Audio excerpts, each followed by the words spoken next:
Cipher को अमरीकी साजिश कहने का बानी पीटीआई का इल्जाम झूठ। डोनाल्ड लू का अमरीकी ऐवान नुमाइंदगान की कमेटी में बयान। असिस्टेंट सेक्रेटरी ऑफ स्टेट बोले पाकिस्तान में किसी खास हुकूमत की हिमायत नहीं करते, इंतखाबी अमल में मुदाखलत की तहकीकात होनी चाहिए। इलेक्शन डे पर इंटरनेट की बंदिश और इलेक्शन से पहले जमात पर पाबंदी तशवीशनाक है। सहाफ़ियों से बदसलूकी के वाक़यात भी रिपोर्ट हुए। वही डोनाल्ड लू जिन पे इन्होंने इल्जाम लगाया था कि उन्होंने हमारे सफीर असद मजीद साहब को बुला के ये कहा है कि हम आपकी हुकूमत गिरा देंगे, उसी डोनाल्ड लू ने आज कहा कि ये साइफर की कहानी सरासर झूठ था। अपने सियासी मफादात के लिए कौमी मफाद को दाव पे लगाया। आज पूरी दुनिया के सामने आप रुसवा हुए हैं।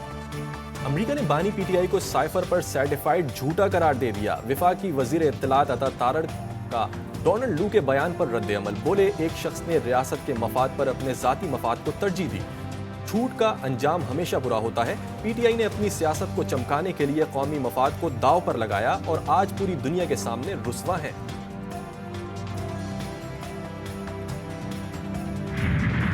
बलूचिस्तान में गवादर पोर्ट अथॉरिटी कॉम्प्लेक्स पर हमला नाकाम। सिक्योरिटी फोर्सेस ने कालादम बीएलए के 8 दहशतगर्दों को जहन्नुम वासिल कर दिया। बुज़दिल दहशतगर्दों ने धमाके और फायरिंग करते हुए कॉम्प्लेक्स में घुसने की कोशिश की।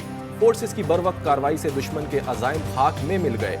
गवादर पोर्ट अथॉरिटी कॉम्प्लेक्स में passport office, election commission office समेत दीगर सरकारी इदारे के दफातर हैं।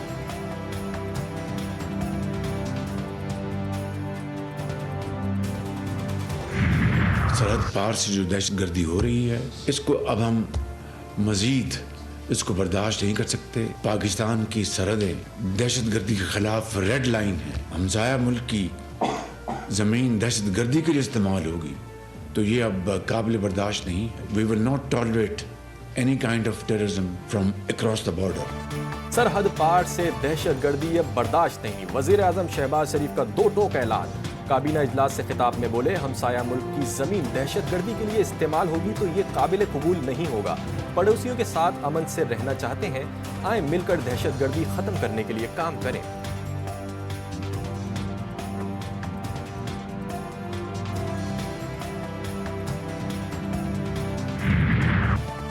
बिजली और गैस महंगी करने और शरह सूद बरकरार रखने का वादा। खसारे के शिकार इदारों की निजकारी का प्रोग्राम तेज करने की यकीन दहानी। IMF से मुआहदा तय पा गया। पाकिस्तान को 1 अरब 10 करोड़ डॉलर के कर्ज मिलने की राह हमवार। एग्जीक्यूटिव बोर्ड की मंजूरी दरकार। आलमी मालियाती फंड ने मुज़ाकरात की कामयाबी का एलामिया जारी कर दिया। एग्जीक्यूटिव बोर्ड अप्रैल में स्टाफ लेवल मुआहदे की हतमी मंजूरी देगा। IMF के अगले प्रोग्राम के लिए भी हमें उनके साथ बातचीत शुरू करनी है और वो बड़ा वाज़े कह रहे हैं कि आपको टैक्स बेस बढ़ाना है। आहिस्ता आहिस्ता इंशाल्लाह हम कर्जों से जान छुड़ा लेंगे।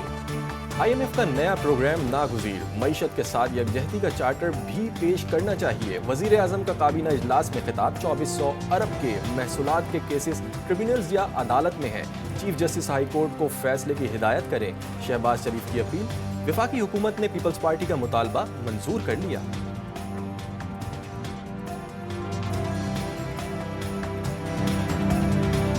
मैं आपको बताऊं कि कई महकमे ऐसे हैं जिनकी जरूरत नहीं है और 18वीं तरमीम में डेवोल्यूशन के जरिए कई महकमे सूबों को वो गए हैं, कुछ रुके हुए हैं। उसके तहत हम उनको सूबों के हवाले करें।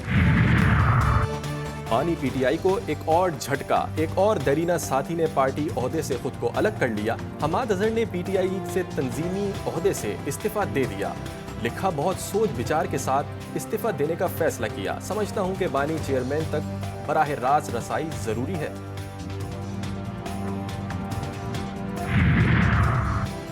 सेनेट इंतखाबात के लिए मैदान सजने को तैयार। इस्लामाबाद से सेनेट की 2 नशिस्तों के लिए उम्मीदवारों के कागजात नामजदगी की स्क्रूटनी अमल मुकम्मल।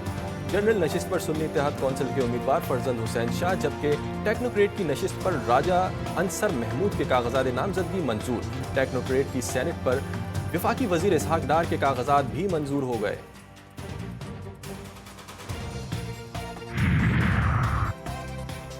सेनेट इलेक्शन के लिए पंजाब से 12 जनरल नशिस्तों पर 21 उम्मीदवारों के कागजात नामजदगी मंजूर। मोहसिन नकवी, परवेज रशीद, वलीद इकबाल, हामिद खान, राजा नासिर अब्बास के कागजात मंजूर। पंजाब से 7 उम्मीदवारों के कागजात नामजदगी मुस्तरद हुए। टेक्नोक्रेट नशिस्त पर डॉक्टर मुसद्दिक मलिक और यास्मीन राशिद के कागजात भी मंजूर। खैबर पख्तूनख्वा से 11 नशिस्तों पर 30 उम्मीदवार मैदान में। टेक्नोक्रेट के लिए 8 खवातीन के लिए 6 जनरल नशिस्तों पर 18 उम्मीदवार सामने आ गए।